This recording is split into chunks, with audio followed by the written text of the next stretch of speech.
To be successful in business, or really anything that you want to create or build, you have to turn it into a game.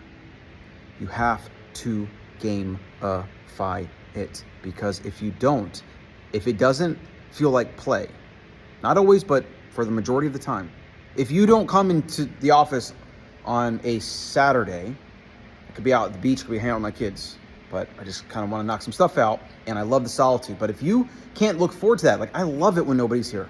I can go to Starbucks, it's Saturday, nobody's texting me stuff, my team's kind of mostly off. It's so peaceful. It is so peaceful. And when it's peaceful, it's the most productive deep work time. So I get lit up.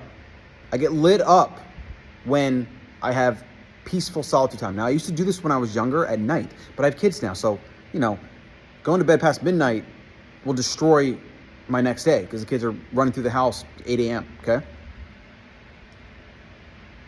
If you don't gamify it, you'll never want to come to the office and literally freaking map out org charts and flow charts on a Saturday when the sun is shining and you're 5 minutes from the beach and you can walk to the beach basically from where you live. If you don't gamify it, you will not learn to fall in love with the play that's required to do the work consistently and to stay in the game and to show up and to want to work Saturdays. I'm not saying you have to work Saturdays. It's not even the point. Not a point. The point is, I'm excited to do this shit. I want to do this shit. And that's what everybody wants to find in life. But if you have a job, you can find it. Okay? Or you can have a side hustle, or you can have your art, or your whatever it is. There are so many things that you can do. If you learn to gamify it and turn the work that most people think is work, turn it into play. Make it so that you want to do it, that you enjoy it, right? That clock over there that keeps ticking by, you actually wish it would slow down, right? Because, 4 is going to come around and I think I'm supposed to go hang out with the kids and pool and barbecue and I only got an hour left and here I am recording. I don't know, I'm getting anxiety. I want to be here. I want to be here more, okay? Not always, you got to balance it out, but the point about you having a job or, maybe you're a student or whatever, this isn't just for entrepreneurs. This isn't just for people that are solopreneurs or have their own business or whatever. No matter what it is in your life, if you want to provide value in the marketplace to make money, because that's the only way to make money. Unless you're going to be a criminal, the only way to make money is to provide value for the market, and the market will reward you with money. That's how it works, okay? So if you want to find something that feels like play, because you enjoy it, because you want to do it, and you want to get paid for it and make money, you have to be really fucking good.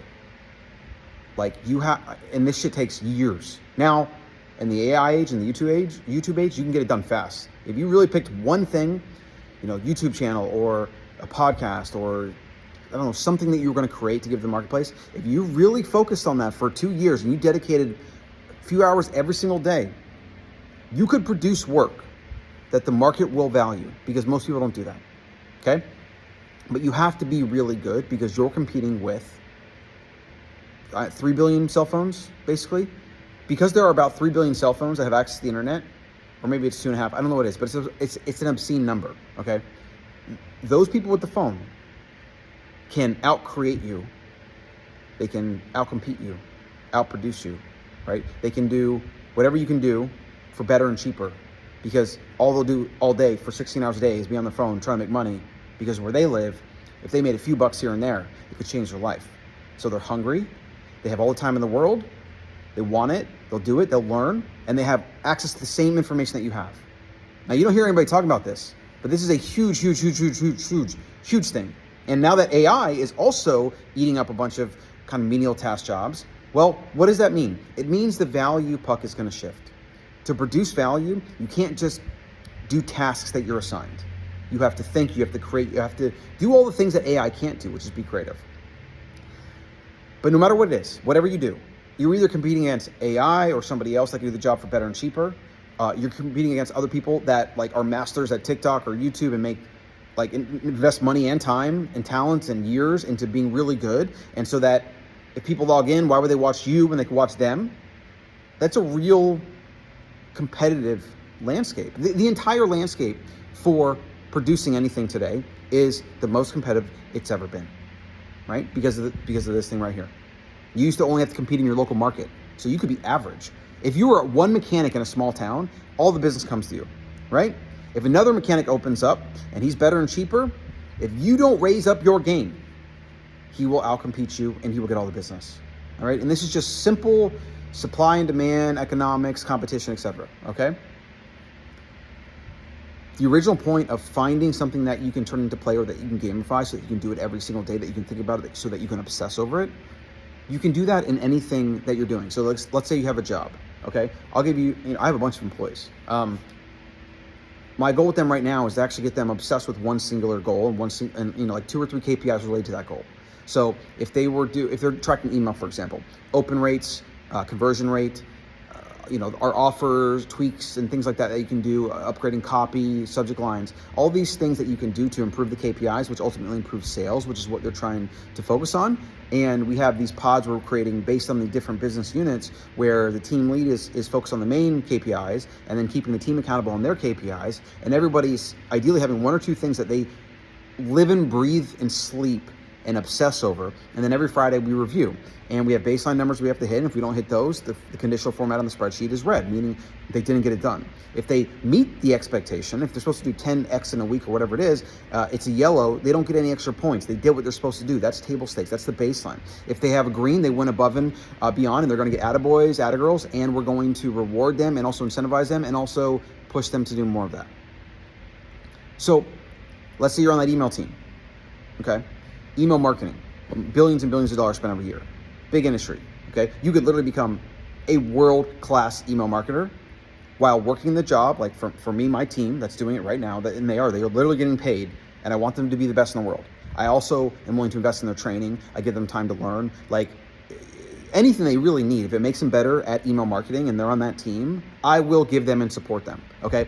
And this is true of every business on earth. Now, some more bigger corporations, small business, like some of the, owners and managers and HR, like there's a lot of things where people don't really think this way, so I get it. But if you went to whoever's in charge of you, whoever you're reporting to, and you simply said, like, I want to pick this thing, like it's something you're doing or some part of your business, and I want to obsess over it, and I want to study it, and I want to test things and try things, and I want to become the best in the world, right? They'll probably let you, right? But I'm kind of diverging from the main point. And the main point is that you pick something like that in your work or your business, something that can produce value, that's valuable to whoever's paying the bills, whether it's a boss, clients, your own business, etc., customers. You find something in there and you pursue mastery, right? Meaning you try to become the best in the world. What Cal Newport has showed us in his book, I think it's Be So Good They Can't Ignore You. We've also seen this in Flow, the book Flow and Flow State, and a lot of psychology around this. We've seen this and people just thinking about and interacting with knowledge workers and knowledge work and deep work and shallow work and all these different things that are kind of modern inventions as a result of this whole new knowledge work world we live in. But what they've shown is that when you are good at something, you like doing it. And the better you get at it and the more there are things that are like challenging that you can grow towards, the more you get flow state, the more you get satisfaction, and the more you gamify the very thing.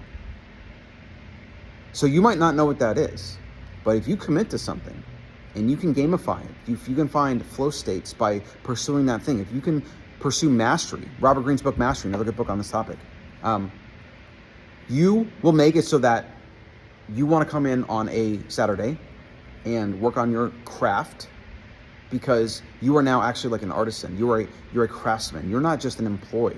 You're not just trying to make money selling something. You get a certain kind of actualization. Oh my God, that gave me goosebumps.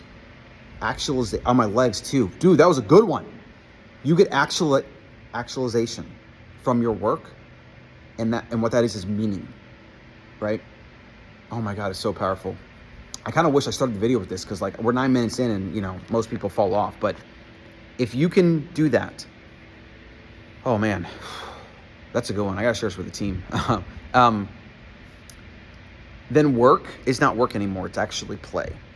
And then no matter what amount of money you make, if you show up every day to do a job that you're getting paid for, and you are literally at play and having fun, And also learning, learning is a big thing, right? And if you can embrace the learning, it's good for your job, it's good for the mastery, it's good for the things I'm talking about here, it's good for the flow state, right? You can quite literally get paid to do something you love. But it's not sitting there for you on a silver platter. Unless you're like some of us and either we've pursued it early on and we found some things we like, or, we've just really worked really hard. I mean, some people get there, some people don't. Some people don't even realize they can get there. Some people get there naturally because they just have a certain kind of curiosity. But I promise everybody can find it. No matter what you do, you can find a way to gamify it. You can find a way to be really good at it. You can find a way to obsess over it so that it's like a hobby. It's something that you would do even if you didn't get paid or show up for work. When you do that, the rest of your life, where you spend, for most adults, the majority of your adult life in work, it goes from drudgery or even apathy, where you don't really care, you're not happy, not excited, to literal bliss, fulfillment, meaning. Oh my God. Okay? I hope that was helpful.